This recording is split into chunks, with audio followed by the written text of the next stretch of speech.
Come show your glory. Come show your face. Come light a fire in us. Breathe on this place. Your love pursues us, tears down our walls.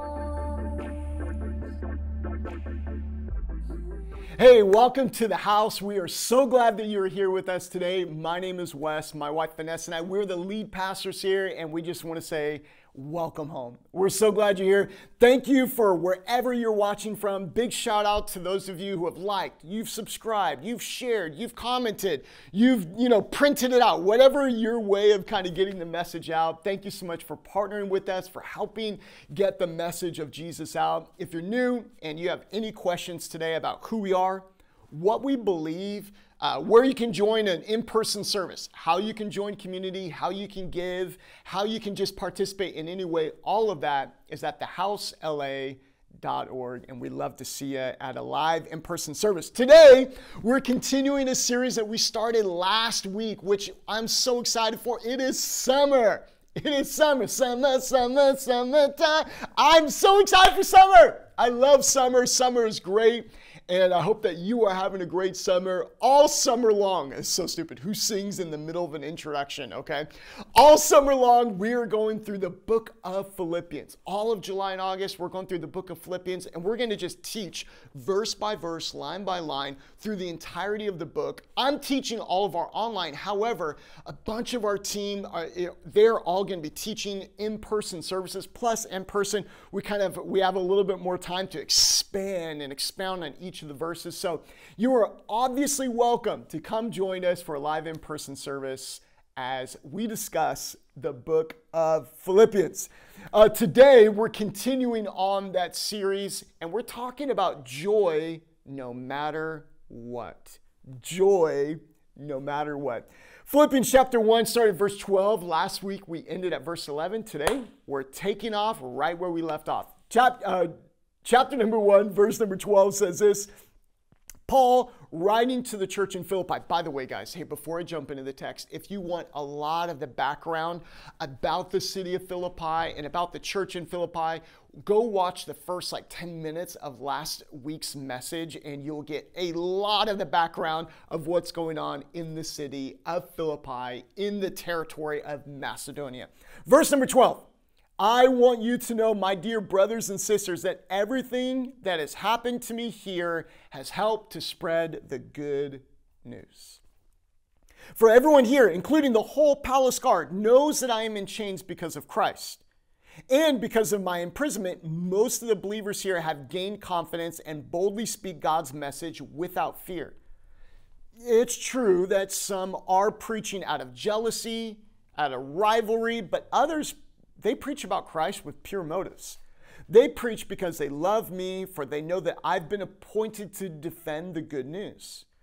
Those others, they do not have pure motives as they preach about Christ. They preach with selfish ambition, not with sincerity. They're intending to make my chains more painful to me, but that doesn't matter. Whether their motives are false or genuine, the message about Christ is being preached either way, so I rejoice. And I will continue to rejoice. For I know that as you pray for me, the Spirit of Jesus Christ helps me, and this will lead to my deliverance. For I fully expect and hope that I will never be ashamed, but that I will continue to be bold for Christ as I have been in the past. And I trust that my life will bring honor to Christ, whether I live or die. For to me, living means living for Christ, and dying is even better. But if I live, I can do more fruitful work for Christ. So I really don't know which one is better. I'm torn between two desires. I long to go and be with Christ, which would be far better for me. But for you, for your sake, it's better that I continue to live. Knowing this, I'm convinced that I will remain alive so that I can continue to help all of you grow and experience the joy of your faith. And when I come to you again, you will have even more reason to take pride in Christ Jesus because of what he is doing through me. Paul is writing this letter while imprisoned, most likely in Rome, possibly in Ephesus. And this church in Philippi sent a gift to help make all of his needs met. So Paul is struggling with this thought of, hey, if I'm on trial, we're going to talk about this in a minute. I'm on trial, and if it goes left, I'm okay. If it goes right, I'm okay. No matter what, I have joy. Years ago, I had, this is before the house, and I had this business meeting in Malibu. And I was driving from Beverly Hills over to Malibu. And I get over to Malibu to meet with this client, and it was a really important meeting. It was one of those meetings that you set up months in advance. You know those ones, maybe you're an actor and you've got the meeting with the director or with the senior writers, and you're like, this is a meeting that is so important. So I got this meeting, and it's so important. I park on the PCH, and I'm walking down the pier to go eat lunch with this very important meeting. And as I pull up, I reach over to my pocket right here, and I look inside my coat because I'm wearing a jacket, suited and booted. You know what I mean? I'm suited and booted. I'm ready to go. Important meeting, and I do not have my wallet. The moment I see him, I've invited him to lunch. I see him. I realize seconds before I have nothing with me, and so I'm like, hey. It's so good to see you. And so in my mind, I'm just racking my brain of how am I going to approach this situation? Because in my mind, I'm there, I'm buying lunch, we're wine and dining, we're going to land this deal. This is going to be an exciting moment. We did it, guys, we did it. And instead, I show up with nothing. I have nothing to show for. I have nothing to pay for the meal that I've invited him to. I've invited him to lunch, and then I'm going to ask him to foot the bill. And so I'm seeing this guy, and I kind of, like, I knew him a little bit, and so I was just like, hey, it's so good to see you, blah, blah, blah. And I just said, I came out in front and says, hey, I'm so sorry. I left my wallet at my office. I don't even know what to do. And so he's, oh, no, I wanted to pay for lunch. And he was so gracious and so kind. And so after that, traffic is so heavy. So finish up that. Traffic is so heavy, and I go, okay.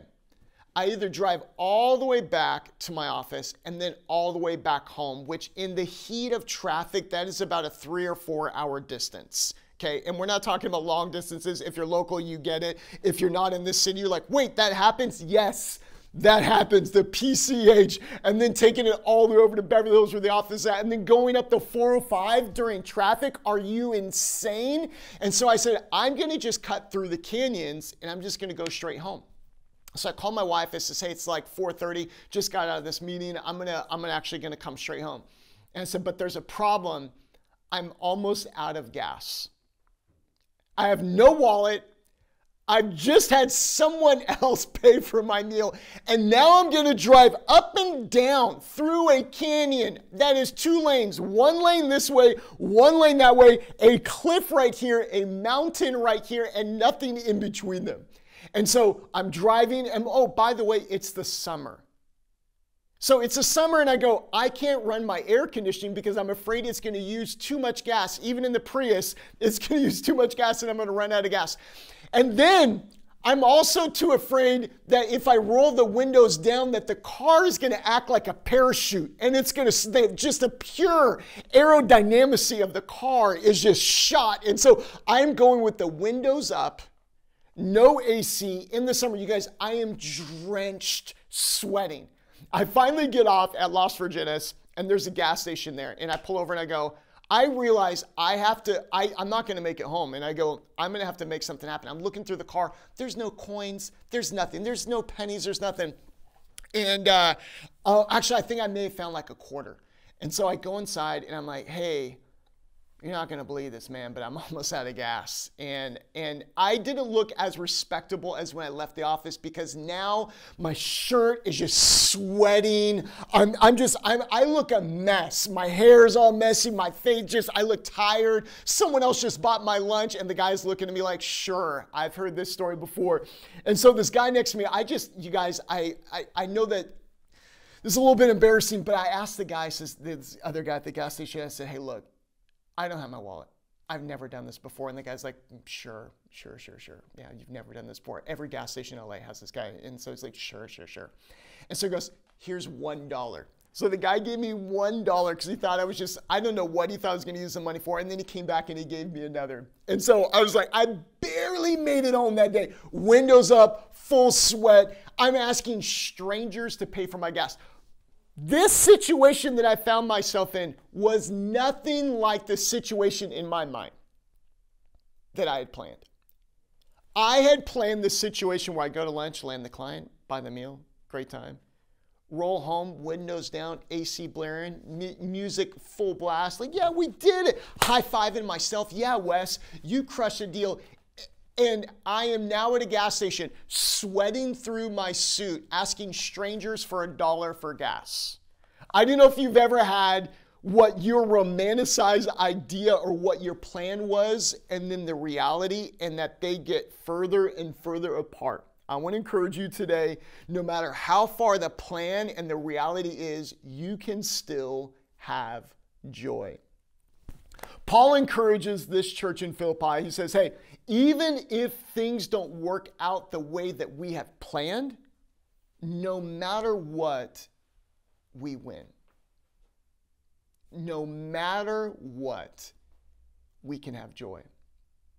Because Paul has two very real problems.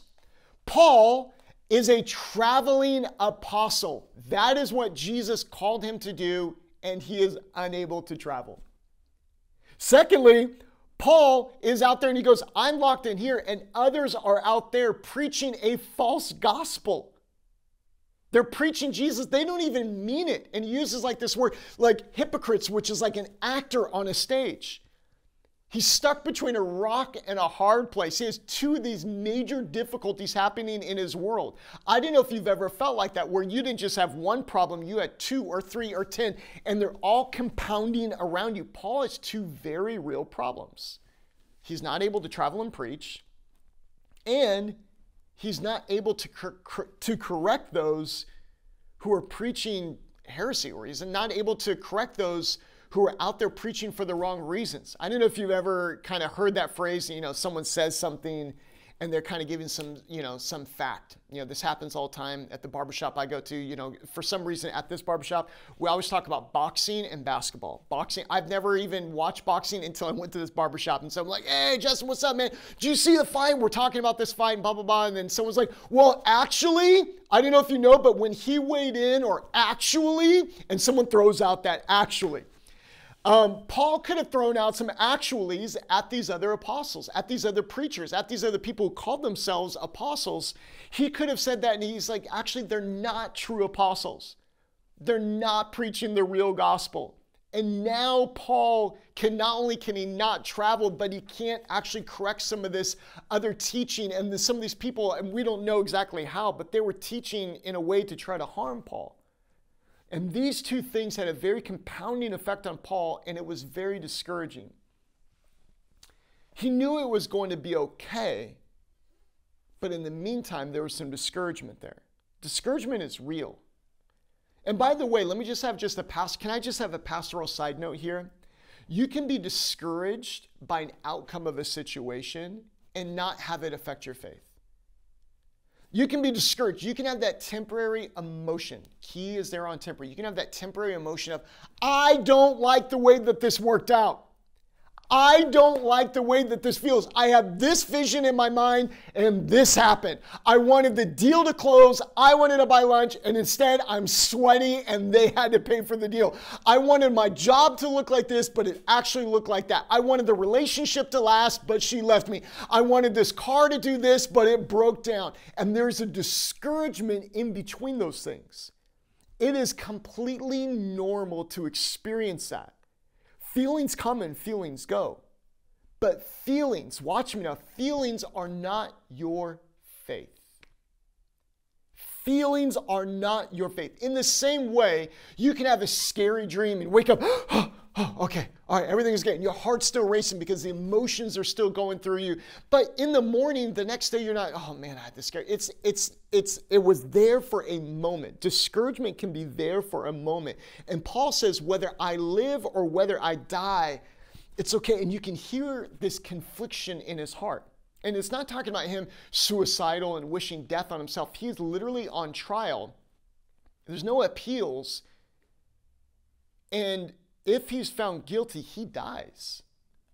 So it's not a matter of him making that decision. Someone else is making that decision. And he goes, hey, look, I don't know how it's going to look, how it's going to happen. But I do know this, God always has a way of working it out. God always has a way of working it out in your life as well. It may, you may have had this as an idea, but this is what's happening in your world. God will find a way to work it out for you. So a couple things happen actually in response to this. Number one, all of the palace guard, Paul said, heard the gospel. I'm not able to travel. I'm not able to go to all these cities that I wanted to do, but God did something in the situation that I'm in right here. Look, you may not actually find yourself in the areas or situations that you want to be, but God can do a miracle and work in your life right where you are at. Paul couldn't travel, but guess what? The palace guard around him, everyone around him heard the gospel. What if that detour that you are fighting, there's actually destiny in the middle of it? What if that thing that you're going, I hate this, God, rescue me from this. And while he's rescuing you, instead of you just biding your time or holding your breath, God can do a destiny work in the middle of that. The second thing that happened is that Paul said, hey, there's this almost like a realization. He goes, there's some things that are not worth your mental energy. Have you ever heard that phrase that something or someone is living in someone's head rent-free? Like, oh man, they're living in their head rent-free. That means that person is always thinking about that other person. They could be in another city. Oh, let me tell you about my ex. Like, no one's talking about your ex right here. We're just all out watching. Well, let me tell you. It's like, wow, he or she, they're still living in your head rent-free. As much as Paul could crush these hypocrites, as much as Paul, the theological master, could crush these hypocrites, he can drop an elbow off the top rope and just crush these people. And he can differentiate himself. He goes, hey, look, you know what? The gospel's being preached. Their motives may not be right. They may be preaching with false motives, but you know what? God's going to take care of that. Paul essentially is saying, not every battle is worth fighting. Maybe there are some battles that you are fighting today that you just need to pause and go, I wonder if I'm letting the situation live rent-free in my head and I just need to move on. You can have joy when you have a faith perspective. So Paul, locked up, unable to travel. People around him are preaching, but not to help him, but to harm him. And Paul tells the Philippian people, you can still have joy no matter what. You can say, no matter what, I win. No matter what I win, you can only say that with a faith perspective, that God is working something out in the middle of the situation that you find yourself in. You can say only with a faith perspective, God's got me. Look, God's got me right where he wants me, right where he needs me. He can rescue me. He can take me out of the situation. But while I'm in the middle of this, I'm going to utilize this situation for the gospel. God's going to work it out. And there are some things worth letting go of. There are some fights you do not need to be fighting. You know what? I don't need to be in that online argument. You know what? I don't need to comment on that post. You know what? I don't need to jump into that conversation over there. I don't need, why? Because there are some battles not worth fighting. God will fight your battles, but there are other battles that you need to say, you know what? This one is not worth fighting. Maybe you're not supposed to be carrying everything that you're carrying. Next week, we're going to continue on this series on the book of Philippians, on refresh. And I pray and believe that God is going to refresh you and your family. Let me pray for you right now. Jesus, thank you for my friends today. I'm praying, God, refreshing over their heart, refreshing over their lives. Jesus, you love them. You are for them. You are with them. In Jesus' name, everyone said amen. Hey friends, if you're watching this and you're saying, hey Wes, I want to take some next steps, you can go to thehousela.org and click on that button, Next Steps, and we would be so honored to help you as you take your journey of following Jesus. As always, you're welcome to join us for live in-person service. I know that during this time, we keep this teaching time a little bit short. Watching stuff online is not always maybe the most personal, but we would love to have you for an in-person service where we can unpack this and unpack these stories and go more into the text together. We would be so honored to have you. We'll throw the address and the service time up at the bottom of the screen, but we would love to see you there. Sunday nights, 4 o'clock at 4445 Noble Avenue. You can start your week off right by finishing your weekend well. We'd love to see you there. Finally, thank you so much for those of you who have joined us in partnership, in giving, and in generosity. Thank you so much for that. If you would like to join us in that, you can go to thehousela.org and click on that button that says Give. Thank you so much. Next week, we're going to continue on this series, and I can't wait to see you back next week here at the house.